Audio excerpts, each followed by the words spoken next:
Hello, everyone. Welcome to a new session of the Berlin Ao Vivo series promoted by the Brazilian Linguistics Association. My name is Levio Shiro.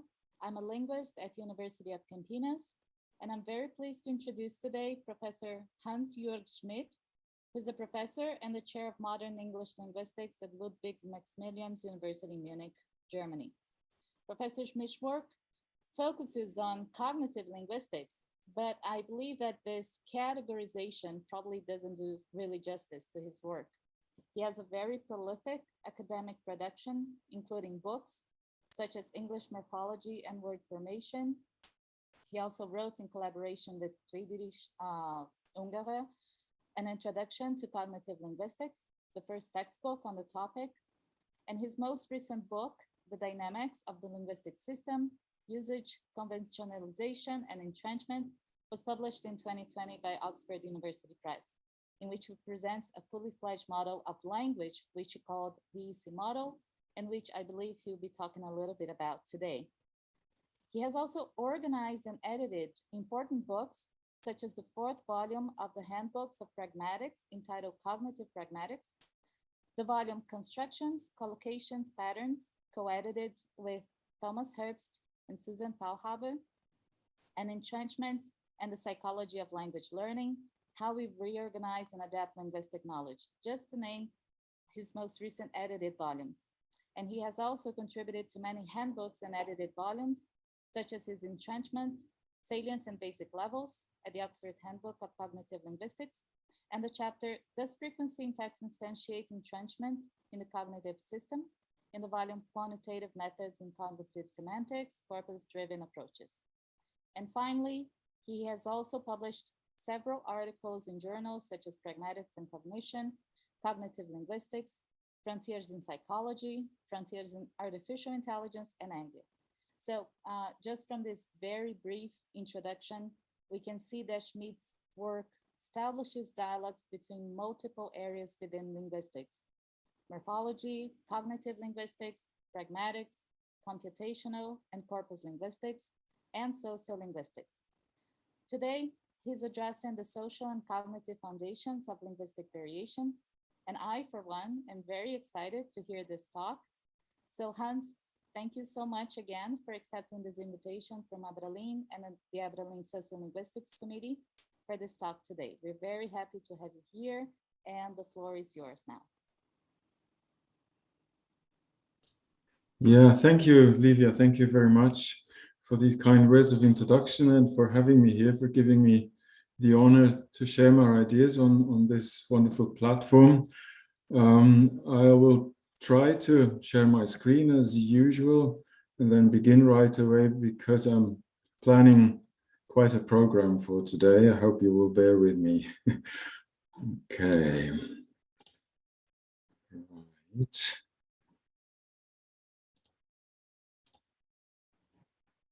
Okay. Right, is everything okay now? I can't see you at the moment, so could you let me know? It's perfect, Hans. It's perfect, that's great. Okay, right, so the talk of what I'm concerned with today, the topic is social and cognitive foundations of linguistic variation, and I try to make my way towards a unified, complex, adaptive framework of linguistic variation and its social and cognitive foundations. Let me begin with some simple definitions that are chosen fairly randomly, but in a representative way. I think I've taken a definition from Edgar Schneider's book, English Around the World, an introduction, and simply grabbed two definitions from the glossary at the end of the book. So Edgar Schneider defines variation, first of all, as variability, as a fundamental property of an approach to studying language.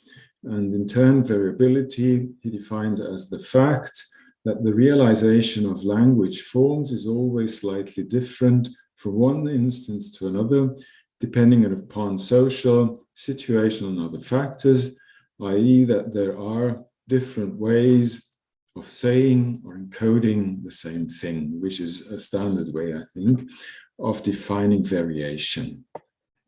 So what we have is linguistic variants on the one hand, and these variants can be found in practically every level of language and field of research that you can think of. Excuse me. Pronunciation, segmental and suprasegmental, the field of morphological markers, syntactic elements and structures, spellings, the words chosen, so the vocabulary, lexis, if you like, meanings of words and constructions, pragmatic and discourse functions, as well as genres and textual patterns. And in the long tradition of linguistics, different fields have taken care of variants in these fields, among them phonology and phonetics, grammar, lexicology, stylistics, pragmatics, and also discourse analysis, and sort of spanning the whole gamut, if you like, of all these fields is the field of sociolinguistics. Regarding the factors conditioning variation, we can say that what is said in a given instance of language use is, on the one hand, determined by so-called user-related variables. The terms, I think, come from Querkedal's comprehensive grammar of the English language. So user-related variables sit, so to speak, in the speaker or the speakers, and they are the usual suspects: social class or background, ethnicity, region, of course, gender, age, education, and also job or profession. On the other hand, we have the so-called use-related variables, situational variation, so to speak, which include topic, field of discourse, medium, situation with all its parameters, the speakers and the hearer's social roles, and on top of that, the addressees in singular or plural, user-related variables. So the whole stuff up here also determines how what is said, because we adapt what we're saying to the social characteristics of the person addressed. Nothing too original about this, of course, up to this stage. Now, one remarkable aspect that should be brought in here is the indexical potential of variation, so that these arrows can be turned round, indicating that what is said is also indicative or indexical of all these factors here. So a certain choice of word or of grammatical structure might be indexical of the speaker's age, or regional background, ethnic background, and so on, or might be indexical of the spoken rather than the medium, the written medium, and so on. So overall, we have a fairly complex issue at hand here. To summarize, or to put it into a fresh light, we have linguistic variables like, double negation, or the realization of the ing, that I will use as an example later on in progressive forms, in other words ending in ing, or other classic linguistic variables such rhotic versus non-rhotic are. And these occur in certain variants, one or two, or sometimes even more. And we have conditioning factors like age, gender, situation, topic, and so on. And on the one hand, the conditioning factors select or favor certain variants.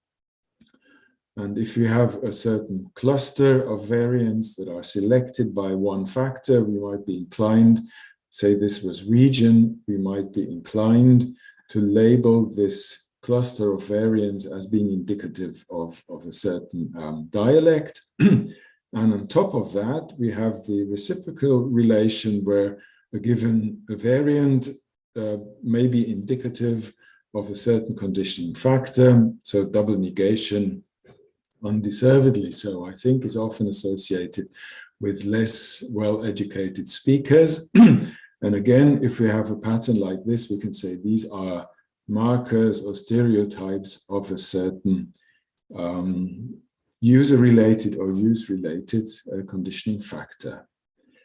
I think we can summarize this in a way that is very, very close to what Penny Eckert and others have said about the link between social structure and order and the way people speak. So on the one hand, social structure conditions our linguistic choices, and the linguistic choices in turn shape or contribute to shaping social structure and also to shaping what Penny Eckert calls the social semiotic landscape, which in turn gives a meaning in the first place or gives the backdrop against which linguistic choices acquire meanings. And these in turn can then be indexical of the social semiotic landscape and what's going on there. A further aspect that brings in complication is what I'm calling here the obnoxious individual, plus what the individual knows. And there's a strong tradition going back to one of the classic early papers by Weinreich, Labov, and Herzog, where they're saying the grammars in which linguistic change occurs are grammars of the speech community, because the variable structures contained in language are determined by social functions. Idiolects do not provide the basis for self-contained or internally consistent grammars. And this tradition we can follow through the literature on language change and on language variation. It's a topic, so to speak, a topos. Here we have Labov in a more recent paper saying, I began this paper with a question about the possible objects of linguistic description. As far as I can see, the individual speaker is not such an object. This essay, like other studies of sociolinguistic variation, shows that individual behavior can be understood only as a reflection of the grammar of the speech community. Language is not a property of the individual, but of the community. Any description of a language must take the speech community as its object if it is to do justice to the elegance and regularity of linguistic structure. And in the same vein, we have Eckert and many others. And note that Labov and others have studied the language of individuals, but they insist on making it very clear that the ultimate object of linguistic study must remain the community or the language shared in by a speech community. Sorry, here's another quote, but I think it gives us a nice lens on the issues that I'll be talking about later. This is Ronald Wardow in a book called Investigating Language. I stumbled across this by pure chance, to be honest. And what he's talking about here is the notion of variable rule in sociolinguistics. Now, here's what he's saying. A grammar of a language is in one sense a claim about the knowledge that speakers of that language have acquired. If some of that knowledge is subtle statistical knowledge about probabilities, how do speakers acquire such knowledge? I mean, this will be the type of knowledge that you would need to have knowledge of a variable rule. It is difficult enough to attempt to explain how they acquire abstract linguistic knowledge. How do they also acquire sensitivity to subtle differences in probability?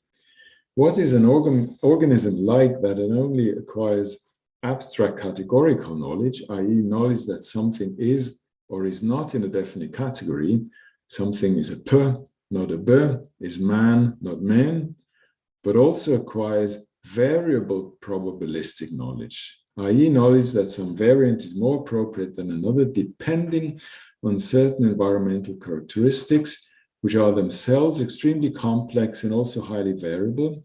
For example, the use of sticking, not sticking, this or that percentage of the time in this or that situation. Yeah, that sets the agenda, so to speak. Well, ultimately, what I'm trying to fill the next 80 or so minutes with is an attempt to answer this question. Let's take the variable ing as a classic example. The Brits among you will probably be familiar with the sequence here: fencing, rowing, boxing, kayaking, weightlifting, and swimming. So the variable ing has basically two dominant variants, namely the ing and the in form.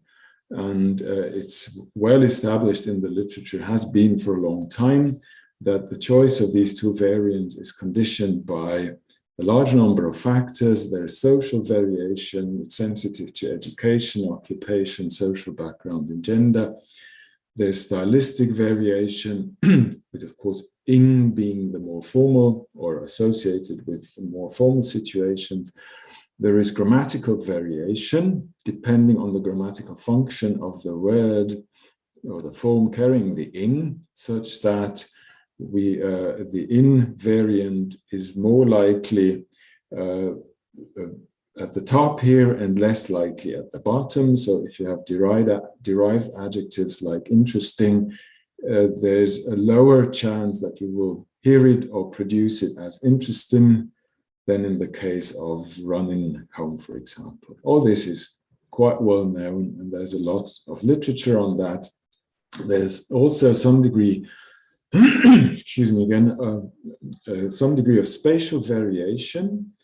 Both are widely diffused, but there are some geographical differences. And on top of that, so to speak, we have, of course, individual preferences by individual speakers. They may also be related to lexical preferences. And there is a strong hunch that frequency also plays a role, with in probably being selected more by high frequency than by low frequency item. These examples here are taken from a little debate going on Twitter and in the British press during the Olympics, not the Beijing ones, but the ones before the summer. And here is Lord Digby Jones, Conservative MP, I think, yes. Enough, he writes in a tweet, I can't stand it anymore. Alex Scott spoils a good presentational job on the BBC Olympics team with her very noticeable inability to pronounce her G's, which is of course nonsense linguistically, at the end of a word. Competitors are not taking part, Alex, in the fencing, rowing, boxing, kayaking, weightlifting, and swimming. And the indexicality of linguistic choices comes to the fore here, as you can see. And Alex Scott, it didn't take her long to respond to this by saying, I'm from a working class family in East London, Poplar Tower Hamlets, and I'm proud of the young girl who overcame obstacles and proud of my accent. And then she has a couple of more tweets. So this gives us some evidence of how the indexical potential of linguistic choices can be exploited for political issues, for power games, and all that, which is not the main focus today. Okay, the goal of this talk and how I want to reach it is like this. The goal is, can we put all this together in one unified larger framework? And what is it that we want to put together? What are the social and cognitive underpinnings of social and situational linguistic variation, of inter-individual and situational intra-individual variation, of the individual probabilistic, linguistic, and social knowledge that speakers apparently have, plus the social semiotic feedback loop that I talked about earlier. Quite an agenda, and I want to reach it by first introducing the model of language that Olivia mentioned earlier on, that I call the Entrenchment-and-Conventionalization model. And I will gradually walk you to a point where I hope you get my idea of how variation comes into play and what its foundations are. I'll probably take a short break somewhere here halfway through to give us all an opportunity to get up for a second and maybe walk 3 steps around. Okay, the entrenchment and conventionalization model. I'm introducing this model in this book here, published in 2020 by reference to an artist named Jean-Tang Li, and the types of works of art that he has produced look like this. And what I'm basically borrowing from this wonderful machine here is one of those little parts here that look like this. And what we have is in the middle a central wheel with 2 people having the power to put this wheel into motion once they start walking or even running. And the energy they produce can be transmitted by these belts or chains to 2 outer flywheels, so that whenever they start walking or running, the whole machinery begins to move. And since these are flywheels that sort of conserve some of the energy that they get, even after these 2 people here have stopped putting energy into the system, there will be a certain lag of energy going on. Okay, as linguists, we are of course not so much interested in walking people, but in speaking ones, so that at the heart of this model, creating the energy for language to work the way it does, we have speakers using language, written or spoken or any signed, any medium that you can think of, in usage. And usage comes along, so to speak, in repeated usage events. And note that repeated entails the notion of similarity. So usage events must be somehow similar to past usage events in order to be recognized for what they are and what they mean. So I hope that my stuff here works, but it doesn't. So these are all similar usage events that give the energy for 2 things to happen. On the one hand, we every single usage event has the power to affect what is conventional in a community or society. And this is transmitted by the repetition to this outer flywheel here, which all this I call the conventionalization feedback cycle, and I will tell you what this means in a second. So usage has an effect on conventions in a community of speakers. But usage also has an effect on the minds of those involved in a usage event. It's not 100% even, so to speak, the picture, but the logic, I think, should be clear enough. Whenever people use language, this has 2 types of effects. It feeds into conventions and it feeds into representations in the mind, so that we have a double feedback loop connecting an entrenchment feedback cycle and a conventionalization feedback cycle in the use of language. That's the basic setup. And the thing or the entity operated over the, so to speak, is not the same in this model. In the conventionalization cycle operates over conventions, which I will define as regularities of behavior, whereas the entrenchment feedback cycles operate over patterns of associations in the mind. I will justify this distinction later on. The basic logic goes like this. The more frequent any regularity of behavior, like ending a word with ing or in, is used in a usage event, the more conventional it becomes in the speech community, depending on a lot of things that will come up later. But the more conventional it has become, the more efficient it is for further communication in the next usage event, because it has proven its worth as a linguistic convention, so to speak, and sticking to linguistic conventions increases the likelihood that you will make yourself understood. The more efficient, however, the more frequent is use in the future, so that we come full circle in the conventionalization feedback loop. In the minds of individual speakers, there's something analogous going on. The more frequent you have used a certain structure that will give rise to certain patterns of association in your mind, and the more frequently you have been a witness of it, the more strongly will become entrenched in the form of memory traces and readily made patterns of association in your mind. But the more entrenched representation is, the more easily it is activated. That lies in the nature of entrenchment, and the more easily activated, the more frequent. Okay, and there's also, of course, an interaction here, an indirect interaction, that more conventionalized stuff is more likely to become entrenched in the minds of the members of the community who partake in a certain convention.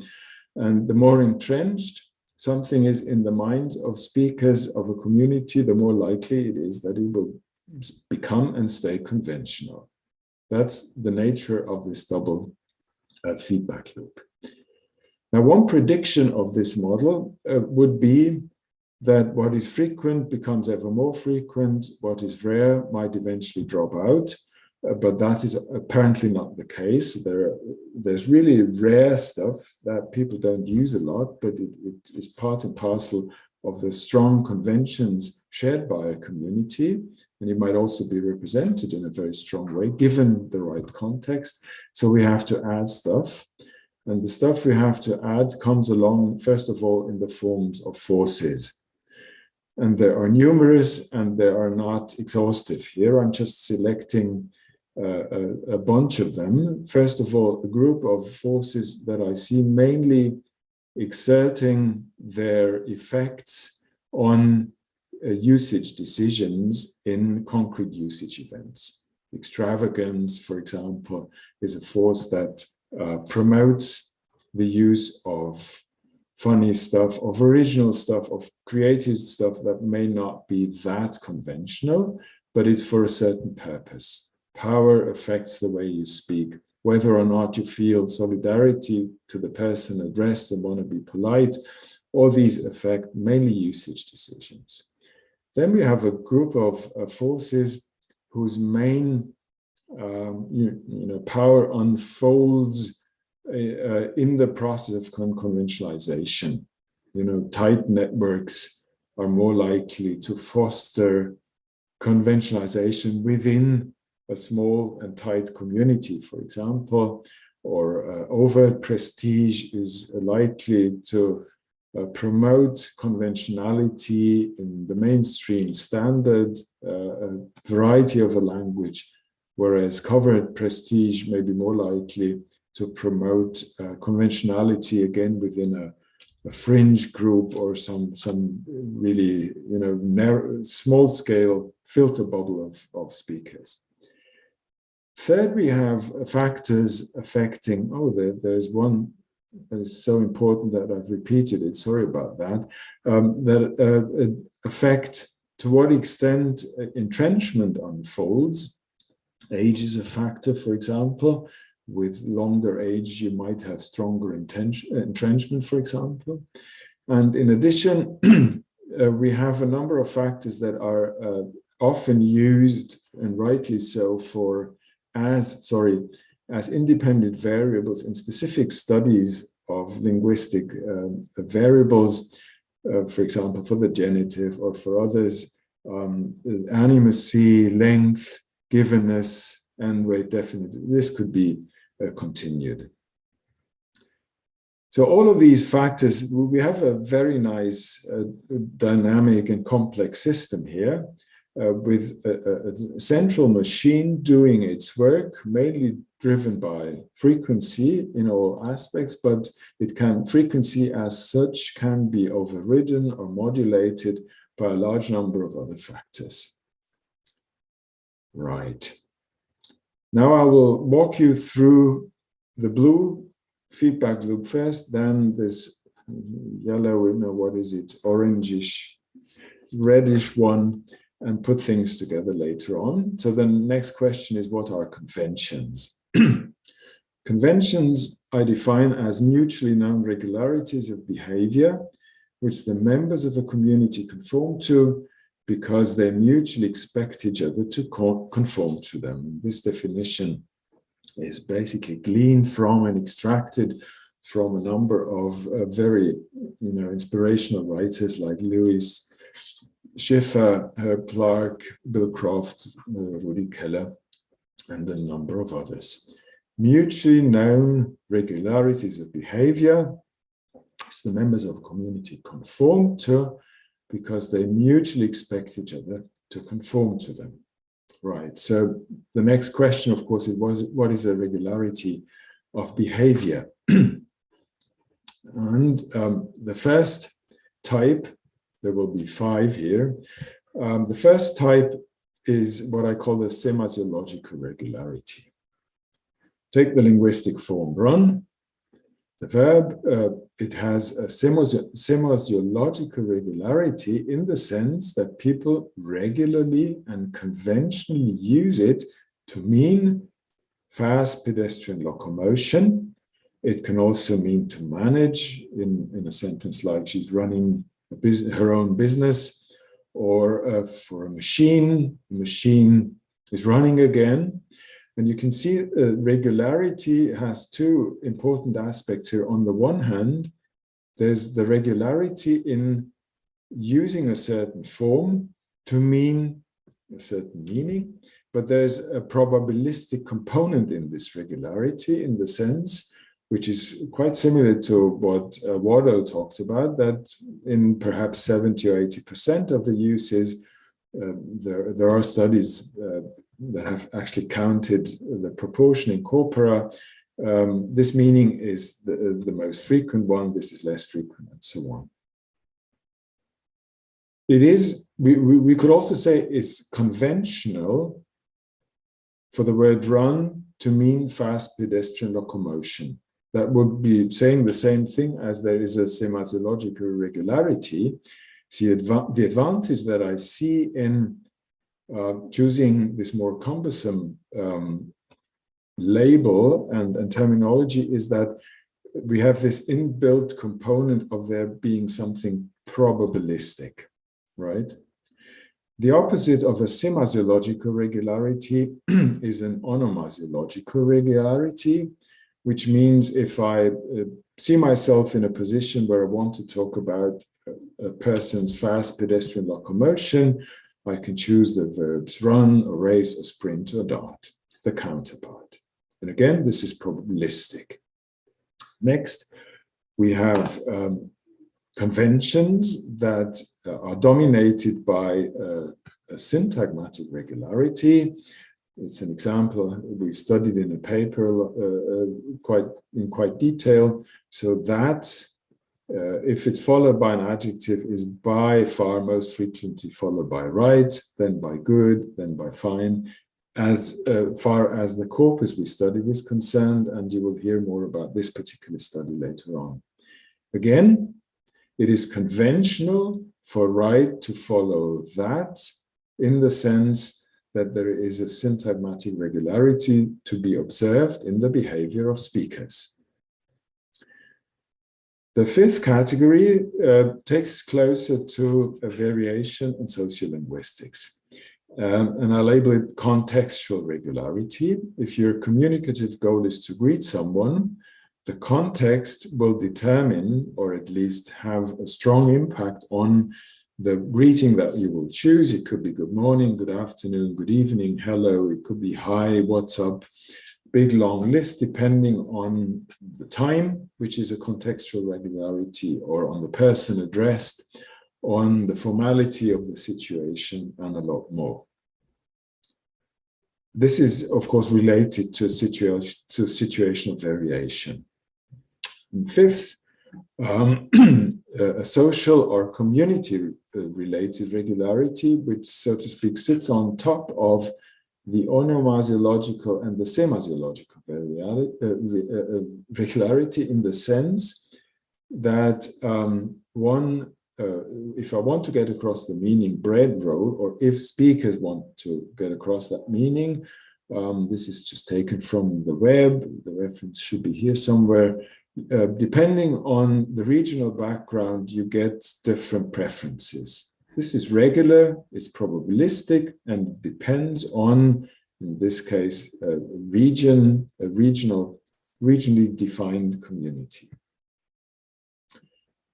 So overall, conventions can be described as 5-dimensional regularities: monomassive, syntagmatic, contextual, and social. And how do they come about? How does conventionalization work? We're back to this feedback loop now. And the two processes that sort of get conventionalization done and manage that conventionality is sustained in my world here are usualization and diffusion. So these are the motors, so to speak. It's the wrong image because the energy comes from here. These are the modulating part of how conventionalization unfolds. What do I mean by these two terms? Usualization is quite an old term, in fact. A German linguist called Hermann Paul used the term, and it's been taken up by others later on. Usualization I define as establishing and sustaining regularities of linguistic behavior. So it relates to the question, to what extent do the members of a group adhere to a convention, regardless of the size of the group? Are they in strong agreement, or is there a large range of variability? And please note that it says regardless of the size of the group, because diffusion deals with this factor, the spread of regularities of linguistic behavior across speakers, groups, communities, and contexts. And this answers the question, how many speakers or groups adhere to a convention, and in what kinds of situations, regardless of the extent to which they do. You can have, I mean, why divide these two? You can have different constellations. You can have a situation of high usualization and low diffusion. All kinds of terminology would count as examples of this constellation. Here in linguistics, let's just assume, for the sake of argument, there was strong agreement on what a subject is or a clitic is. We don't really agree, but let's just assume we use it in a similar way. Then we would say we have a strong convention within the community of practice of linguists. So it's highly usualized among linguists, but it's not strongly diffused into other parts of the larger community of speakers of English, first, second, and whatever. On the other hand, there is stuff, part of language that are highly diffused in the sense that everybody knows it and has been in contact with it, but maybe not very usualized in the sense there's a lot of agreement, and also not in the more narrow sense that it is a usual way of solving a communicative problem.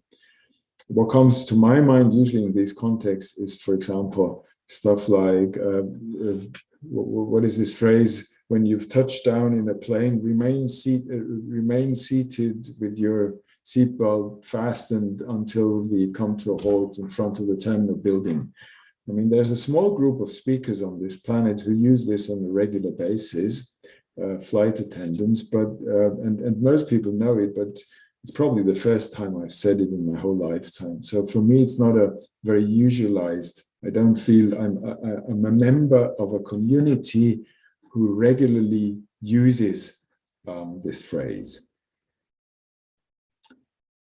Okay, now why are conventions variable? I mean, this is what linguistic variation is all about. They are variable in a sort of predictable way, not in a totally random way, at least if we are to be interested in them. So why are conventions variable in the first place? And the root cause, so to speak, the ultimate source of variable conventions lies in usage events and in the fact that usage events are rich in many ways. One of the leading cognitive linguists, Ron Lanaker, has made some very acute remarks on this when he talks about usage events. Units emerge from usage events, instances of language use in the full detail of their contextual apprehension. That's important. By the reinforcement of recurring commonality. A lot of stuff built into this sentence. One recurring feature is the very fact that the speaker and hearer are interacting by using the language in question, hence the ground, the interlocutors, their interaction, and its circumstances figures at least peripherally in the input of every unit. Indeed, abstracted units, like constructions in its framework, can incorporate any facet of the speech situation common to the usage events, giving rise to them, such as the following: age, gender, and status of the interlocutors, their social relationship, the nature of the occasion, degree of formality, attitudinal motive and affective factors, and the language or conceived linguistic variety employed. Let's put this into a more tangible format in this way. So we have these two people here who are exchanging utterance forms, but not in a vacuum in this way, but the speaker has a communicative goal. He, in this case, has a meaning in mind, is guided or partly at least influenced by some emotions, and he brings along social characteristics, whatever they are. The same goes for the hearer, who might turn speaker anyway. They have communicative goals. They have tried to construct a meaning of the utterance form. So this will be the core part of a very simple communication model. Speaker directs utterance form at hearer. Speaker has a meaning, hearer has a meaning. But all this hearer emotion and social characteristics also go into the equation, so to speak. But that's not all. We have a situational context. These two might be more or less consciously aware of what is the setting in terms of time, place, props, and so on. What is the social relations between these two? What kind of activity are they engaged in? Is it a casual conversation? Is it a cross-examination? Is it a service encounter and other recurrent types of activities? And then all this takes place in a sociocultural context, in a certain community, within a larger social order, and in relation to certain norms and values shared by the members of the community. Importantly, when this usage event takes place, the two participants strive for something that I call cosymbiosis. And cosymbiosis is defined as mutual understanding, the mutual belief that one speaker assumes that they know what the other speaker has in mind, and that the other speaker also assumes that the first speaker has the same thing in mind, and we have this going on infinitely. Okay, so cosymbiosis is working out a shared, not only shared, but mutual meaning. This feeling of having achieved cosymbiosis may be quite strong among people who know each other really well and talk to each other a lot. It may also be just weak and not really important. If you get what you want to buy in a shop, you will probably not make an enormous effort to put yourself into the mind of the person selling, I don't know, some piece of bread. Right, so that's what I mean by rich mutual understanding. All this takes place in every single usage event. And the important bit that Lanaker also stresses is the following. all components of usage events have the potential to become entrenched and conventionalized. So the emotions that are associated with an utterance form, the social relations, the norms and values of the community in the context of which a certain utterance form was exchanged or has been exchanged many times in the past, all of this finds its way into the conventions, the regularities of behavior, and into the entrenched representations in the minds of speaker. That's a core claim, which is very important, I think. So how does this happen? Here we have our conventionalization cycle, and we have a usage event which gets repeated, and the more it gets repeated, the stronger it becomes conventionalized. And what is it that becomes conventionalized in the community as a regularity of behavior? We can call this, with some reservations, let's call it an utterance type, if we keep in mind that it is no more than a usualized regularity of linguistic behavior, which is highly multidimensional. It's relative to community, to social characteristics of the speakers typically using it, relative to the situational context and perhaps a certain genre. It involves the syntagmatic regularity. It, of course, involves a meaning, and it counts as a means of reaching a communicative goal. So the main claim I'm making here is that what is conventionalized in speech communities is not just words or rules or constructions having certain meanings or pairing certain meanings and forms in the sense of construction grammar, but all of the, not the knowledge, all of the regularities are very rich regarding the contingencies that they have regarding context, social characteristics, and all that. That's a very important part, a second key notion here. But note, at this point, it's not about knowledge or learning. It's simply what takes place in the speech community. It's a matter of probabilistic regularities of behavior, i.e. being so and so more or less likely that the form X or form Y or form N is used under conditions A, B, C, and so on. And the extreme claim that has been, of course, made by others is that it is simply a matter of past usage history. Conventionalized utterance types are simply rich probabilistic records of their own usage history. So up to this point, what I've said boils down to the following regarding conventions. Linguistic conventions are variable because there are multidimensional records of the probabilistic regularity in their own usage history.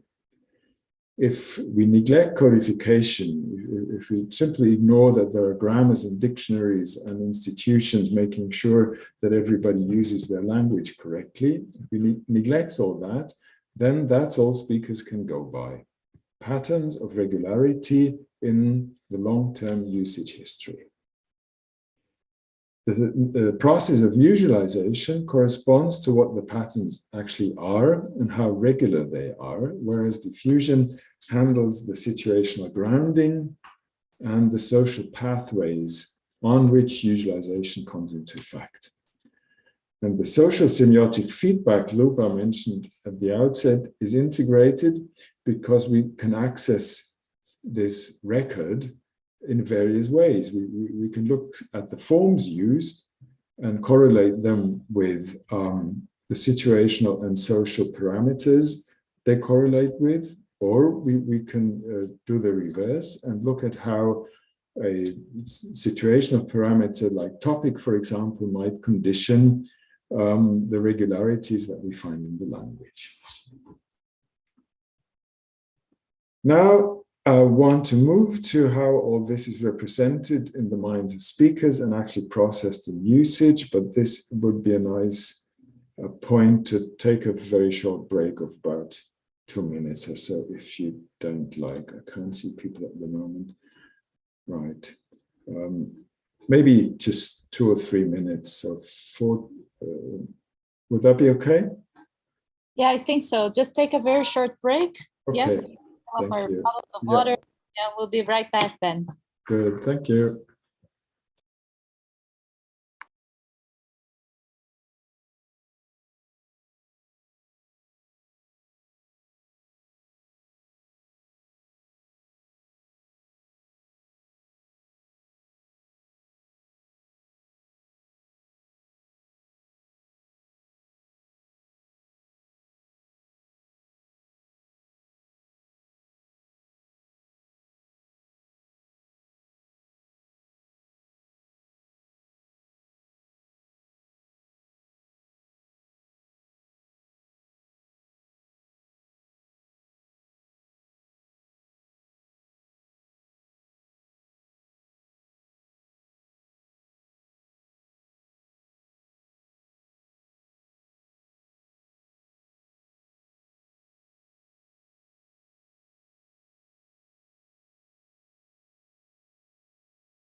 Okay. Shall we resume? Yes. Why not? So I'll share the screen again.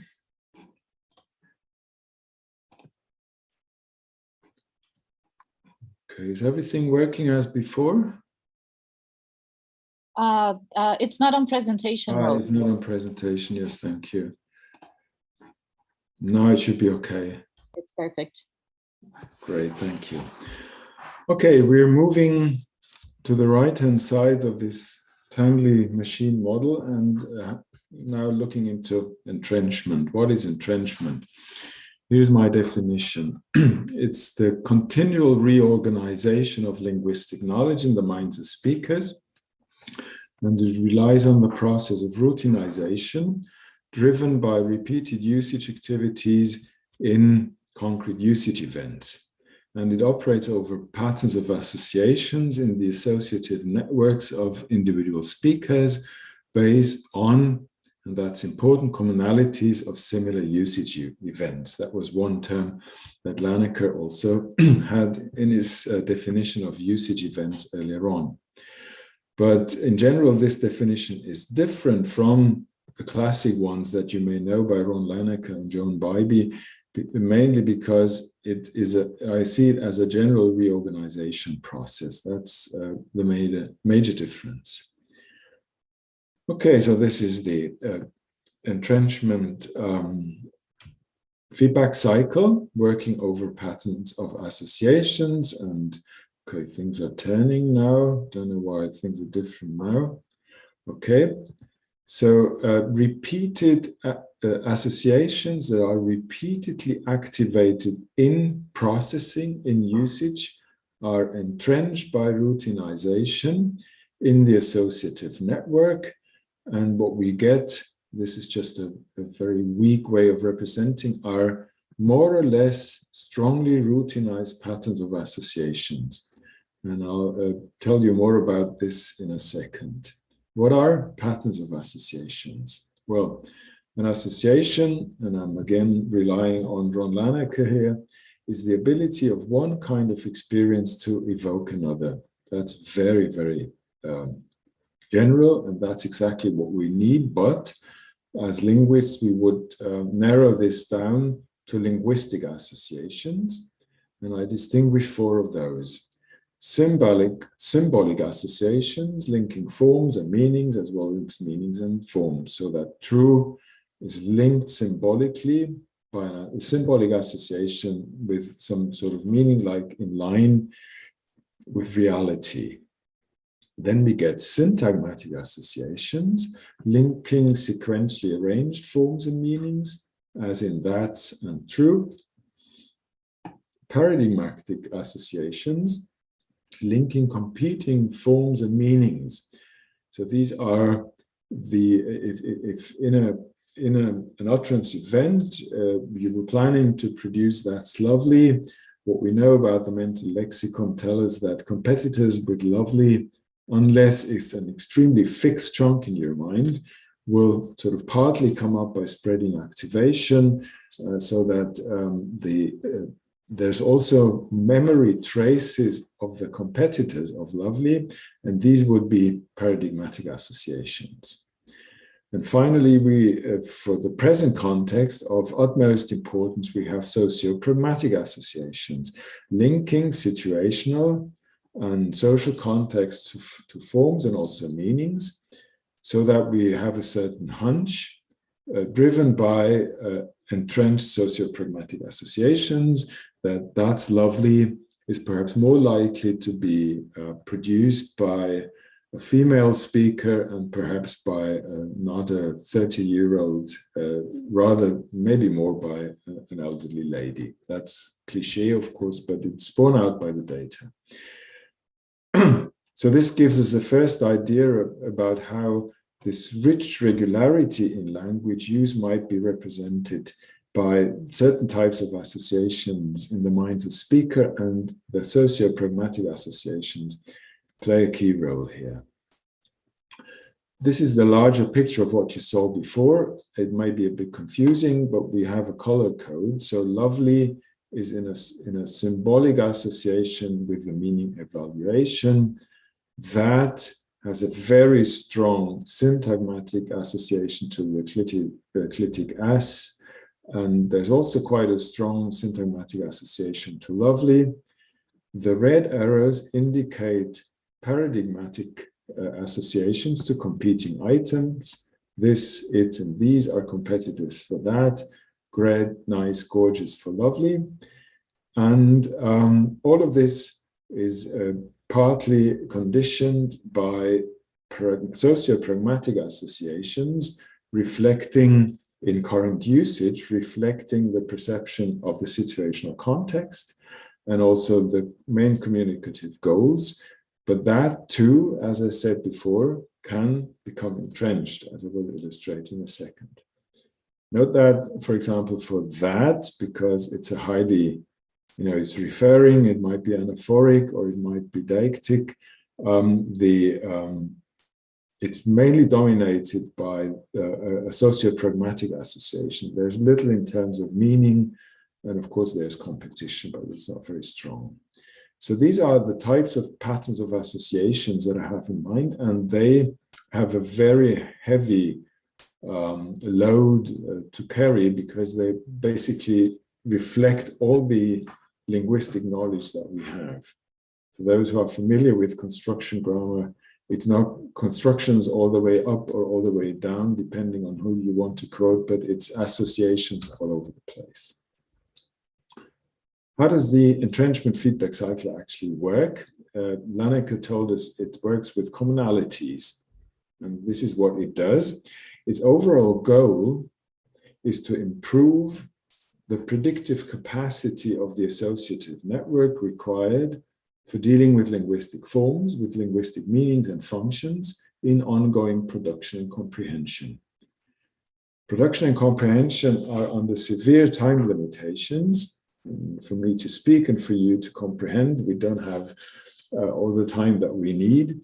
And the only way to increase our ability to do that is to improve our predictive capacity, basically, of what comes next on the basis of our experience of what came next in the past. So what are the means for reaching this goal? The associative network tracks usage as greedily as it can, so to speak. And I keep comparing it to stuff like the big tech companies, or perhaps some secret service agencies who try to track what people do as greedily as they can in order to detect any irregularities of any kind. And here are our 5 conventionality irregularities, so to speak. Detect any irregularities of any kind to strengthen the associations reflecting these regularities. Yeah? So we, in plain words, we listen what goes on around us, we detect what is regular about it, and we store some sort of representation of the regularity. And the great thing about language, of course, is that language is extremely regular in the sense that we have all these 5 types of regularities that constitute conventions. So usage events are like a training scheme for strengthening associations in the associative network. It's a wonderful setup, so to speak. More concretely, if in your everyday language exposure and your production, you often combine or see combined as a type of regularity the word running with the meaning running, then you can extract the commonality. Running means ongoing fast locomotion, and you can represent this in the form of a strengthened symbolic association. If you notice a commonality of this type is running was smiling, it's a more abstract commonality, but you can see that there's a commonality here.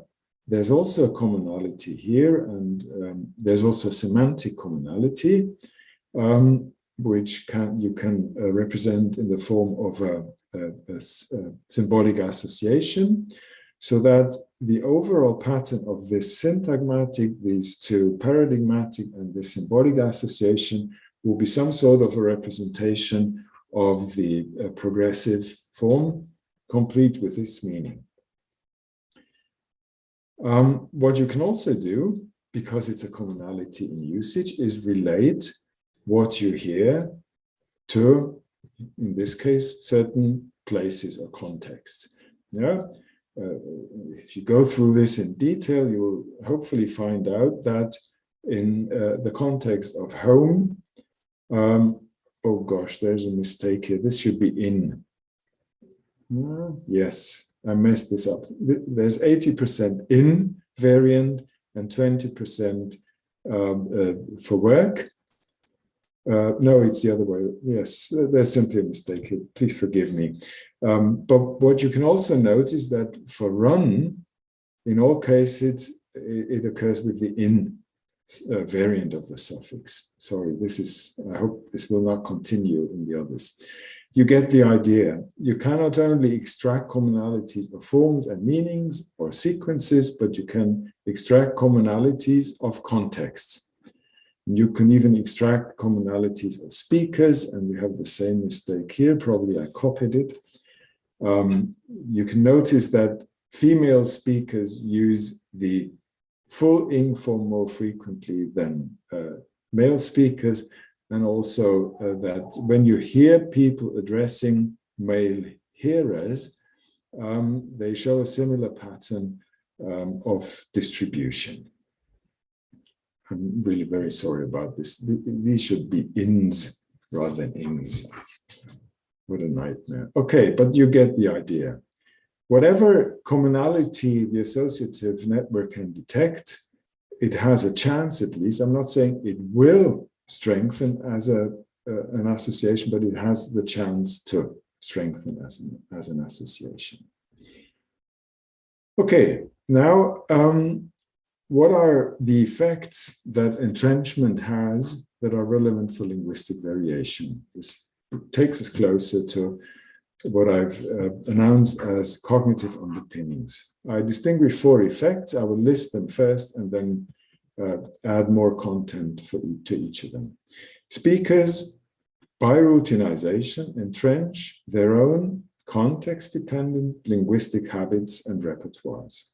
Second, speakers entrench social meanings and the indexicality of linguistic forms. Third, speakers' entrenched routines include an interpersonal and a social component, and speakers accommodate, or as I prefer to call it, co-adapt and entrench variants depending on their indexicality. Let's have a closer look at 1. What does this mean? Well, if you take your mind back to this cycle, it basically means that in early linguistic socialization, so within the family, our early linguistic habits are conditioned by the immediate social environment, because this is what we hear, this is what the conventionalization cycle feeds into usage via the mouth, so to speak, of your immediate family, and this is what you have a chance to entrench in the early days and weeks and months of your life and years. So the early habits are entrenched under, severely conditioned by immediate social environment. This is the basis for vernacular accents and dialects, if they are developed at all, depending on the social environment. Now, moving into puberty and perhaps the late teens, we're gradually moving towards what Penelope Eckert calls a peer-based social order. So an increasing distance from the adult mainstream convention, your immediate group of friends becomes more important as a factor determining what you entrench and have a chance to entrench. Then, of course, there's linguistic socialization influenced or even driven by educational institutions, which generally at least have the chance to broaden your social and situational repertoires. And it may also lead to breaks and to disentrenchment, depending on external and internal circumstances, education, mobility. So you're moving house to a totally different area, or you're going from a rural area to an urban area for your university course. This will have a strong effect and then maybe a disentrenching effect on your vernacular repertoires, but it will also, of course, add new repertoires to the larger set that you have acquired by that time. And then if we believe that there's some worth in this model, because the system keeps working, we have lifelong adaptation and learning, perhaps more visible or more immediately visible in lexical choices, but also in phonology and grammatical morphosyntactic markers. So speakers' habits and routines are entrenched, and that's very important, relative to social and situational factors by means of routinized socio-pragmatic associations. I can't repeat that in variants often enough. Routines are sensitive to social and situational factors. We're all able to adapt our routines to say, who we talk to, or whether it's more or less formal, and in which community we're currently moving around. It's perhaps the case, probably the case, that long-term habits are particularly deeply entrenched and stable, but they too, of course, require constant refreshment by repetition and entrenchment. The entrenchment is conditioned by the surrounding input and the opportunities for output depending on your interaction and social biography. Yeah, if you're not a linguist, you don't have many occasions to entrench linguistic terms. If you are a member of a group of, I don't know, Lord of the Rings fan group, then this is a community of practice which will have an effect on what you can routinize as part of a larger repertoire of choices. I don't have any studies here, but I think habits and routines are more likely to be specific rather than categorical or rule-like. That's something I want to follow up in the future because we find that in the data that we have studied. So there is some evidence, but I don't think it's very strong at this point. Second effect, speakers entrench social meanings and indexicality of linguistic forms. How does this work? It works exactly the way that I've described it. You can say that if your associative network manages to extract these commonalities and to entrench the corresponding patterns, then you have entrenched knowledge of the description of how social variation of ing and in work. Okay? And there is evidence of early learning of constraints on probabilistic variables by Labov and many others. That's also a field that my colleague Steffi Hackert has pointed out to me that I'm not at home in so far, but I have to look into that in greater detail in the future. Third, speakers' entrenched routines include an interpersonal and social component. So speakers are not idealized native speaker hearers in an interactional vacuum, but it includes entrenched traces of past co-semiotic activities in context. Yeah, and there's evidence from neurolinguistic studies. I'm quoting from Van Berkem and colleagues here. According to our event-related potential results, language comprehension takes very rapid account of the social context, and the construction of meaning based on language alone cannot be separated from the social aspects of language use. The linguistic brain relates the message to the speaker immediately. The linguistic brain is not just combining words in a context-free semantic universe confined in a single person's skull. It immediately cares about other people.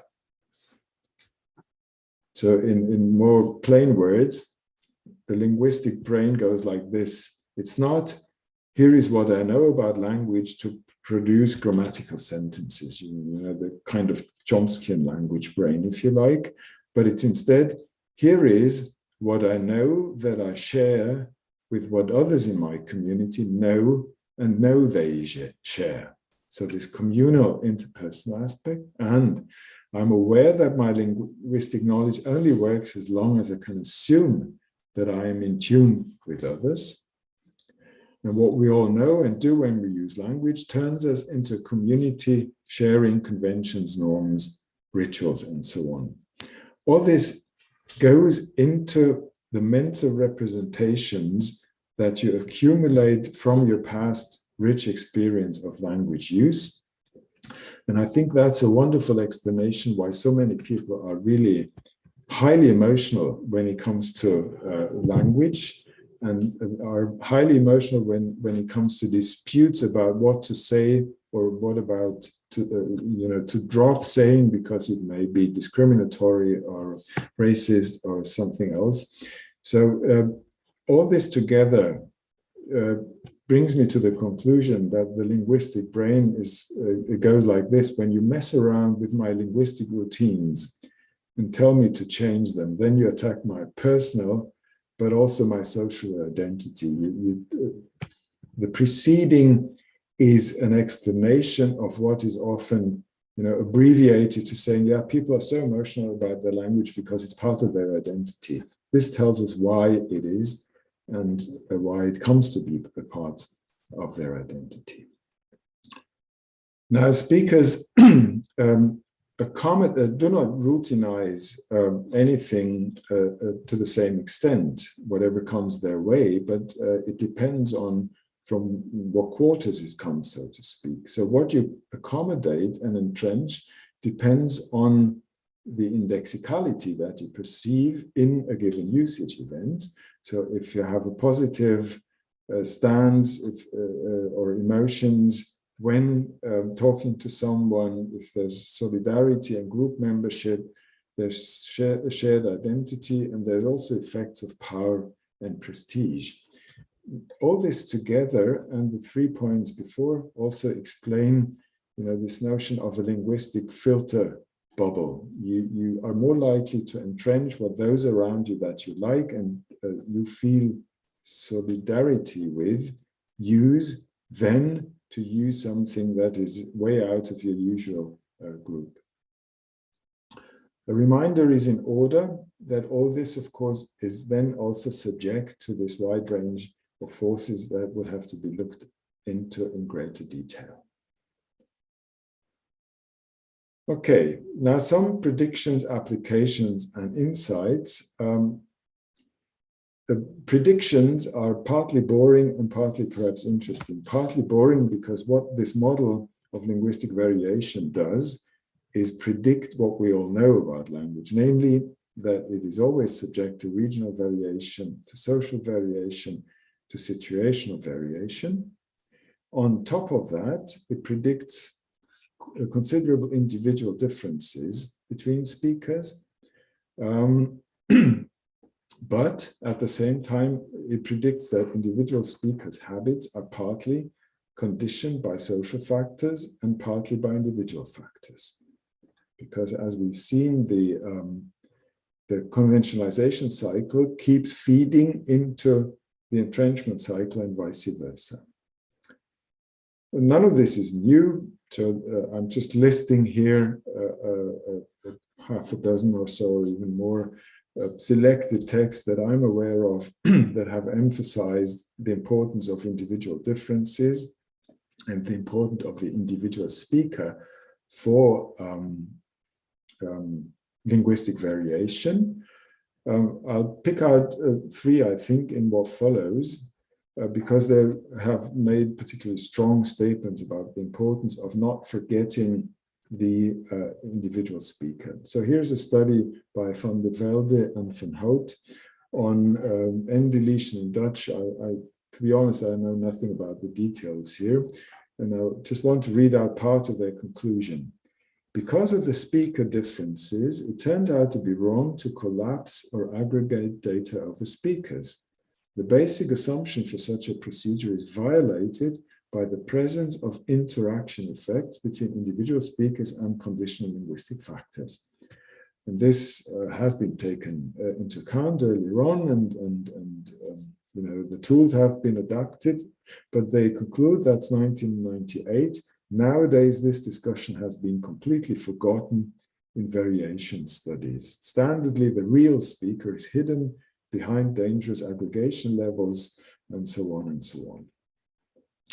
A landmark study that many of you will probably know is Tagliamonte in Bayern, 2012 or 13, I think it was 13, but let's say it was 12, on was-aware variation in York English. The main thrust of the paper is actually to convince sociolinguists to embrace modern statistics like random forests and decision trees. I'm just showing one graph here where you can see the enormous importance of the variable individual in the study that they did. with a wide margin before the classic sociolinguistic and the linguistic, or if you want, cognitive factors. What figure 5 shows, that's a quote, is that the individual is by far the most important predictor. And this takes them to raising this question here. Given the overwhelming strength of the individual when variable wars were, can we conclude that the story is simply the result of individual variation in York, and perhaps more generally?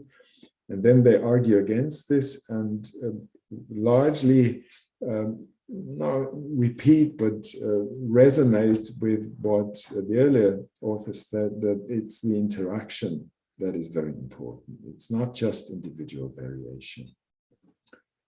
Here is a paper that we published last year about this pattern, that's right. For reasons of time, I don't want to go into detail here. What we try to show in this paper is the extent to which the choice of phrases like that's right, that's true, that's good, that's all right, is as in evidence in a corpus of spoken language, to what extent this choice is determined by individual factors or by individual habits.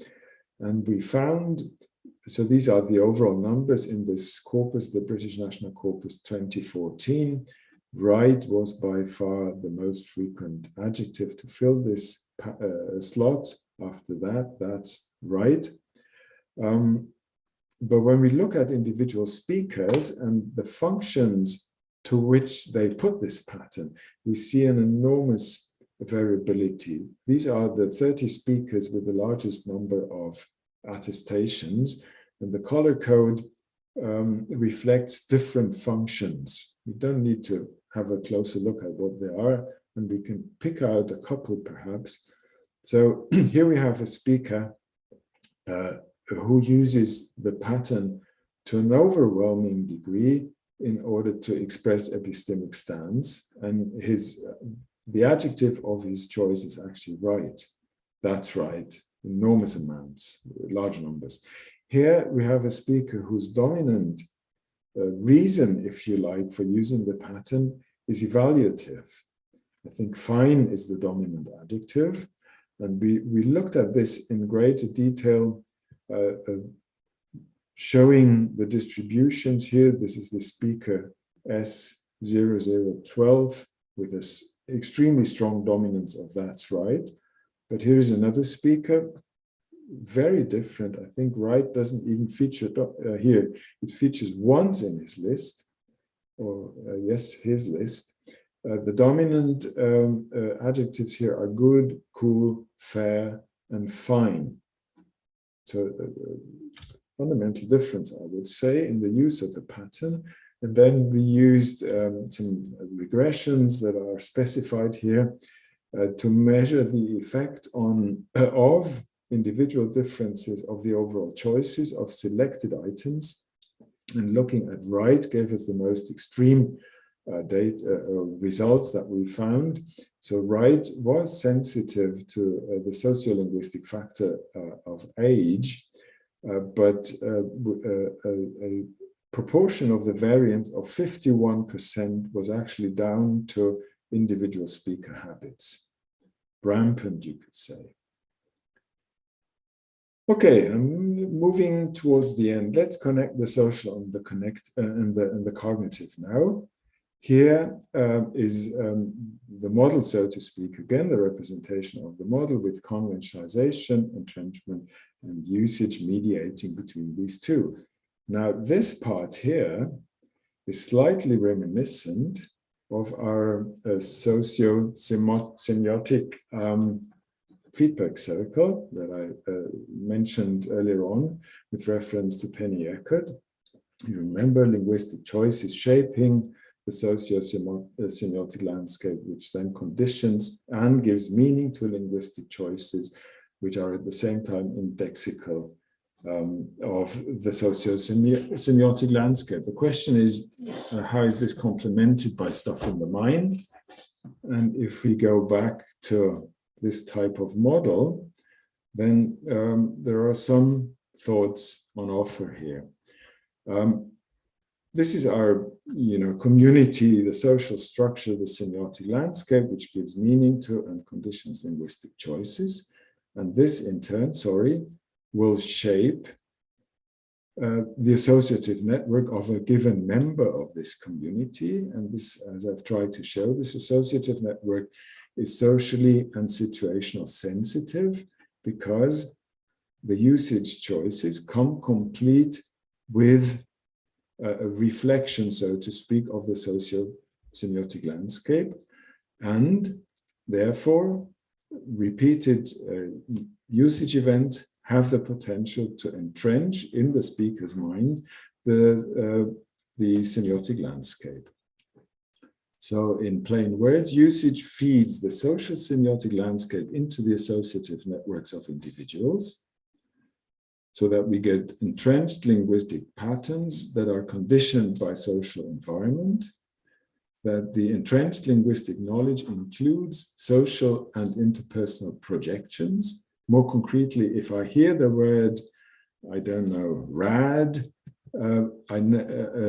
I can immediately connect it to a rather young, modern group of speakers. If I hear an expression like jolly good, I can immediately, due to the experience that I have and the representation that I've stored in my associative network, connect it to jolly good, an elderly British gentleman, perhaps. So there's a cognitive substrate of socially and situationally sensitive repertoires and identities of individual speaker. That's one direction. The other direction we can start here. So the network that I have will condition my linguistic choices. And it will also help me to interpret the linguistic choices of others. And this can then, the distributed networks of individual speakers can then shape and reshape the semiotic landscape and become indexical of it. Usage feeds entrenched habits into conventions here, so that the linguistic conventions in the social semiotic landscape are shaped by situation-dependent habits of individuals, which in turn are shaped, as we saw before, by the social semiotic landscape. And the meanings of linguistic conventions in the social semiotic landscape depend on socially and situationally sensitive associative networks of speakers, which gives us the overall model that you can see here, adapting the pure, so to speak, original Tanguy model to explaining the social and cognitive underpinnings of linguistic variation. In sum, all types of linguistic variation are ultimately subserved by commonalities and differences of speakers' routines and some occasions of non-routinized behavior. We might come back to that in the discussion, which are dependent on situations and set against the social semiotic landscape of conventions. Conclusion would be linguistic variation. And I've grappled a lot with this, might be another issue for a discussion. Linguistic variation is both represented in the individual and grounded in the conventionalized social semiotic landscape of a group, community, society, or many of them, of course. Both and, to be honest, for a long time I had is mainly represented and also grounded, but we need the dialectic. We need both sides to make sense of it. Now, what about the classic cases of sociolinguistic variation? Variation is orderly in that sense, orderly heterogeneity, to the extent that the individual routines shared by people can be correlated with use-related and user-related parameters in the social semiotic landscape. If people share the routines.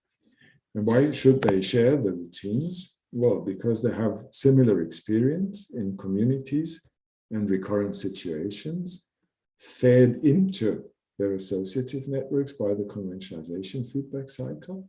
And these in turn serve as the community-specific social semiotic landscape for giving meaning to our linguistic repertoires and also the repertoires of our social identities.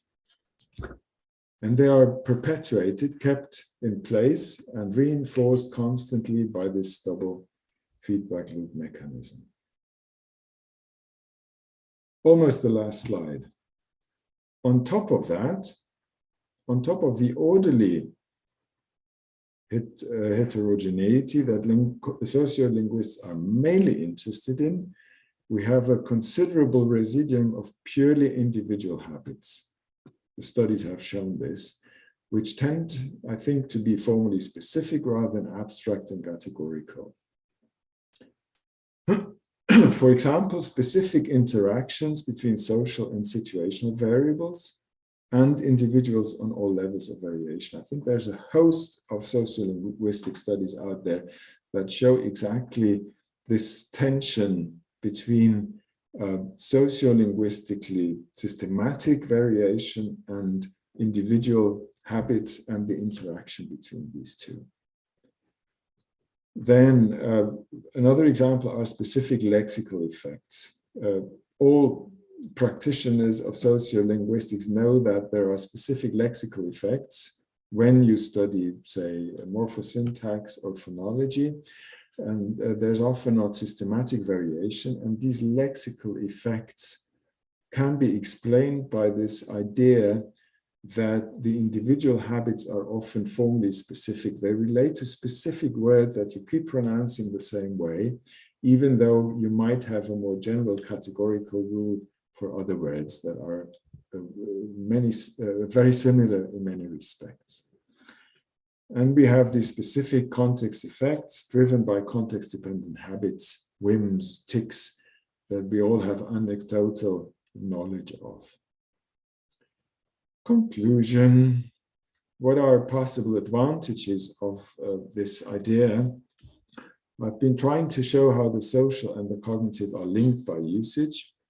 And I'm trying to model how they are linked in an inherently dynamic, flexible, mutually dependent, partly orderly, partly less so way, which is also open for creativity and innovation.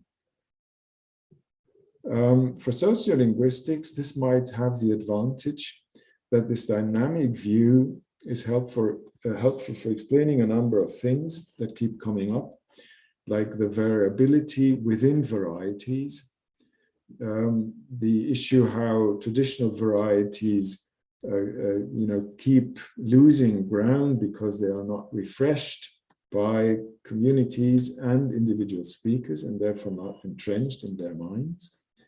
The counterpart emerging new, urban, often multilingually founded varieties. And another important issue, I think, in current sociolinguistics, the idea that varieties are not monolithic entities, but people exploit linguistic variables in an eclectic and dynamic manner to convey social meanings in context. Finally, the dynamic view is not just relevant for linguistic variation, but also for language change, as well as the role of individuals in change. But as I'm saying here, that's a different story you definitely don't want to hear today, I think. With this, I would like to thank you for your patience, and I'm looking forward to the discussion and sharing the screen now. Just stop sharing this screen. Thank you very much. Hans, thank you so much for your talk. We have already a lot of questions.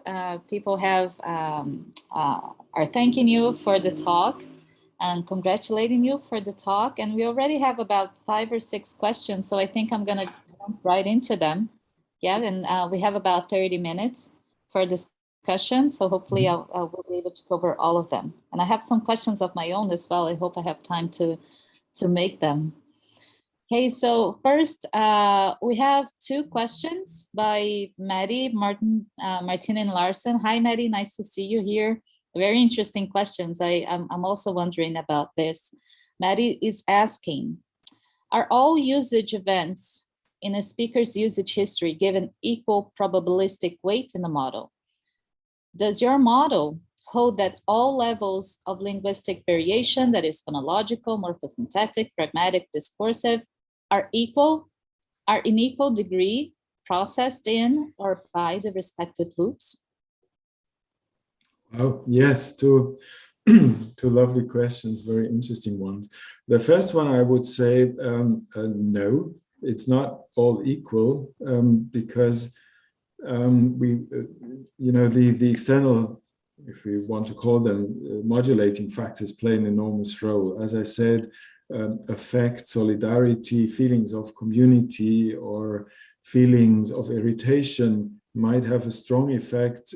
To what extent the commonalities you find in usage events will find their way into strengthened patterns of association in your mind. Yeah. This is also interesting from a learning perspective.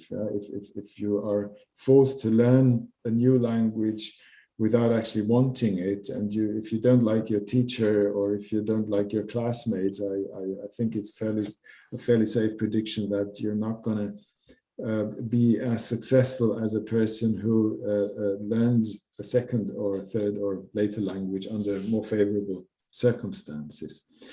The second question was relating to the levels of language, and I think the answer is also no, it's not the same. For one thing, or I think the most crucial aspect is to what extent does meaning have an effect in a given situation? And of course, salience plays an enormous role here.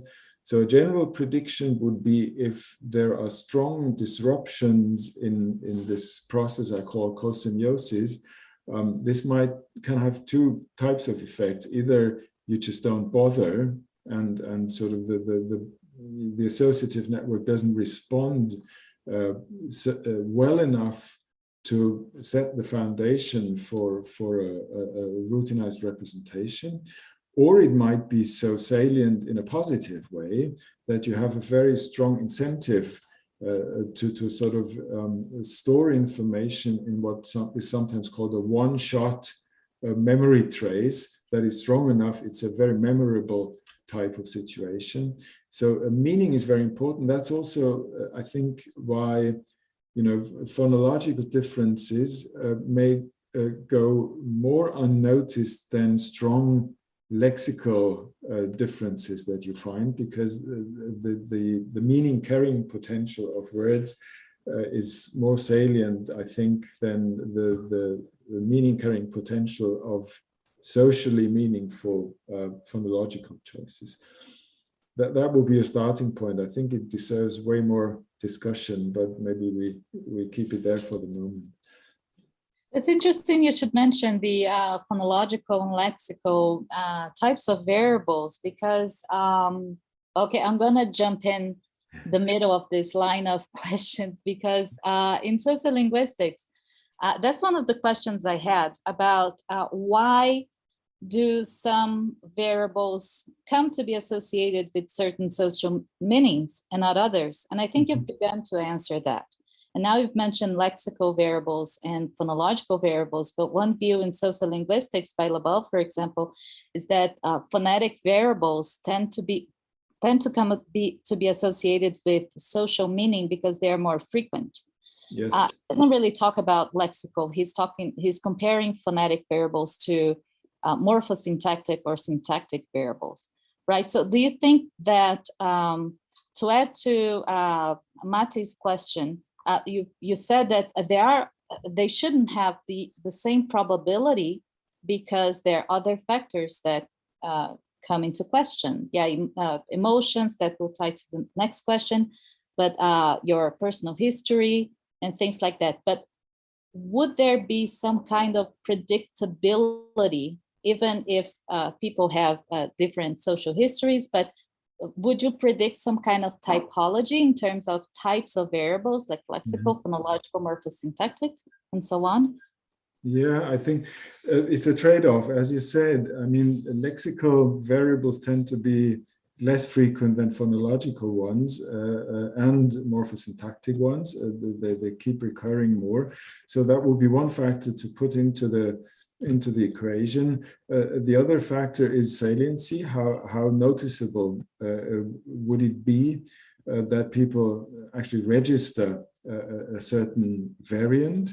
And then I think it also has to do with the extent of diffusion, meaning the extent to which a certain variable is highly community specific. I think in the sociolinguistic tradition, it's very common to say that this process of enregisterment or turning variants into a marker or even a stereotype is maybe more likely to happen if you have a smaller, to begin with at least, a nicely delimitable community that you can associate it with.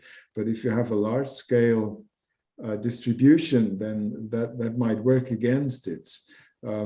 Probably there are more factors. I haven't put enough thought into that, but I think the model would actually lend itself to creating hierarchies on a number of dimensions, and it would allow us to check data against the model to see whether or not or to what extent it works.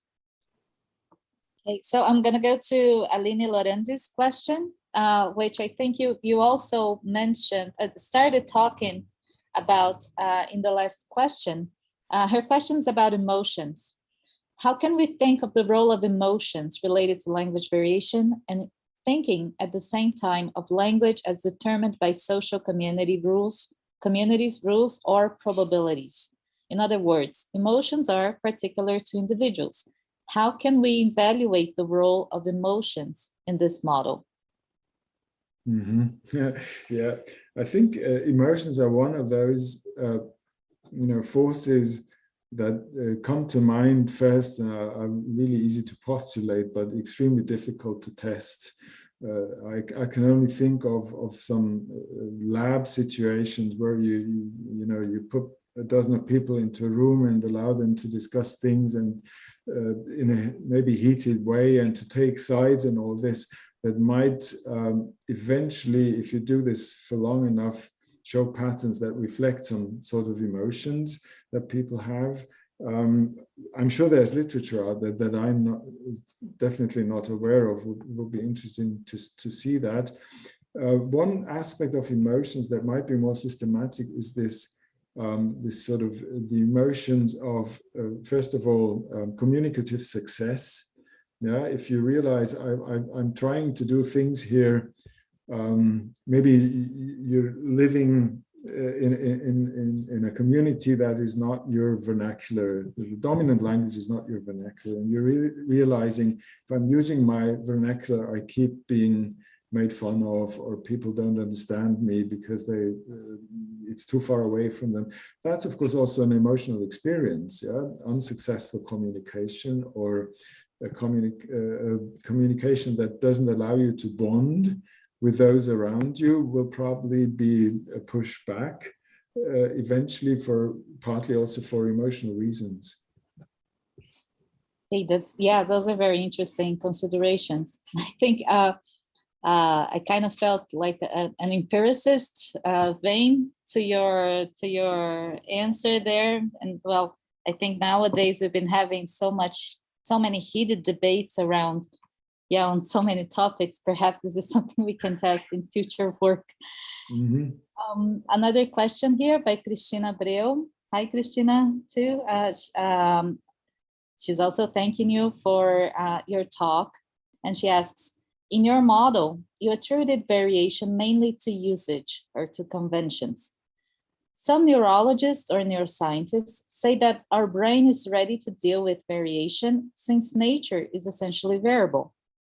Don't you think that our internal biological aspects that can contribute to variation as well, for instance, the mechanisms that produce linguistic substance, sound and gesture, can lead to variation too? And of course, social interactions, highly important in the model. Mm-hmm. Yes, yeah. I've totally underrepresented the biological factors. I think that's very important. I mean, part of the variation that we find in speech is biologically determined, pitch or stuff like this. Yes, absolutely, that should also be considered. Otherwise, I think part of my story was about the partly neurological, mainly cognitive representation, but that's learned. I think that's acquired from experience. But I will definitely agree with the statement. The biology and the psychology and the neurology are a key part of linguistic variation. I think that's at least part of the story that I was trying to get across. Okay, now we have a question by Socio Bralin. I'm thinking this is Marcia Machado. Mm-hmm. And she's asking, what are the principal methodological ways of accessing the multidimensional records of the probabilistic regularities of any kind in their usage history? Mm-hmm. And what does computational sociolinguistics have to do with them? Yeah, yes, the methodological implications would be, if we had that's theory, but that would be the ideal methodology. If we had a full record of, or a huge corpus of what went on in the past 200 years. I mean, we have approximations in the form of the corpora that we have, the historical and the present day corpora. But what is missing, terribly missed, in fact, is the whole pragmatic part. If we take our minds back to the 5 types of regularities, the onomasiological regularity, you don't get that in a corpus. You get the forms. We have ways, Lancaster has come up with ways of tagging corpora semantically to some extent, the USAS tagging system, but I'm aware of very few projects which haven't made enough progress so far that would allow you, for example, to tag a corpus in terms of illocutions or other forms of communicative goals. But if we had these tools, then you could simply use the corpus. Every single utterance will be tagged for all the social factors, for the communicative intentions, the meanings, and the forms. And then you could train whatever simulation model that you can think of to extract these communalities. And these would be the conventions of that language, complete with all situational and social factors. So if you are a really savvy computational linguist, you could probably start small and then develop this over time.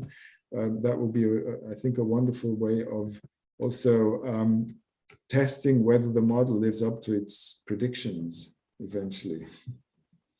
Yeah, no, just to add up to this question, do you believe that the current statistical models that we have, you mentioned mixed effects models, now including speaker, random effects, and conditional inference trees, the random forests, do you believe that they are able to handle this kind of modeling for the way language functions? Yeah, I think they are an important step forward. I'm probably not in the position to actually judge this. There are people who know way more about this, but I think we still run the danger of simply treating the individual as one more or less welcome factor or a random effect or whatever we label it, depending on the model that we choose. But this shouldn't keep us from looking into the data themselves and seeing those habits. Yeah, it's one thing to state, okay, 30% of the variance that I have ultimately boils down to differences between individuals and the kinds of habits that they have. But it's another thing to actually go into the data and see under what circumstances do they come. Is it just a totally repetitive pattern, irrespective of pragmatic context? So I think my suggestion would be to combine all these advanced statistical quantitative methods with time-consuming but rewarding qualitative studies of individuals. Nice. We have another question here by Luke Von Kao. Dear Professor Schmid, Red Talk, modeling, and his question, modeling situational effects must rely on nodes, whether in distributed or localist representation. So a node or collection of nodes for house versus school, etc. Yeah, but given that the best representation for something low level, like the phonetics of words, is far from obvious, aren't we still a long way from principled modeling of situational context? Yes, we are, I think. We are, yes, it's a long way to go. I see my contribution, if it is a serious one, as being an attempt to pull things together and see how we can make progress regarding how social factors and cognitive factors can be combined and put together in one model. The modeling in a more narrow technical sense is, totally outside my field of competence, and it will be up to someone who knows how to do this to actually simulate all these things. So yeah, it's a theoretical framework out there to be applied by people who can do that. I'm not able to do it. Okay, and I'd like to go back to that question of salience and indexicality. You mentioned that salience probably plays a very important role in why certain features become more entrenched or are more used. But then if we take a step back, we could ask, what is salience, or what makes a certain feature more salient than others? Frequency maybe is one of the reasons, but probably is not enough. And we also have evidence in sociolinguistic studies that some features are salient for a particular group, maybe people from a certain region, but they're not as salient for people in another group. So there's nothing natural, yeah, or essential about salience, that certain features are naturally more salient than others. Could you talk a little bit about that, if you have any thoughts on why are some features more salient or more open for social evaluation than others? Yeah. Some time ago, we had a paper, Franziska Günther and I, a very short paper in Frontiers on the notion of salience.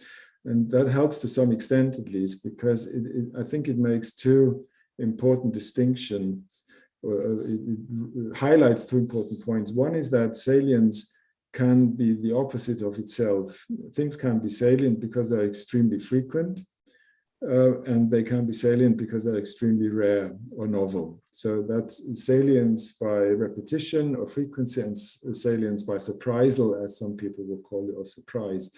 That's one important distinction, and it ties in very nicely with this model.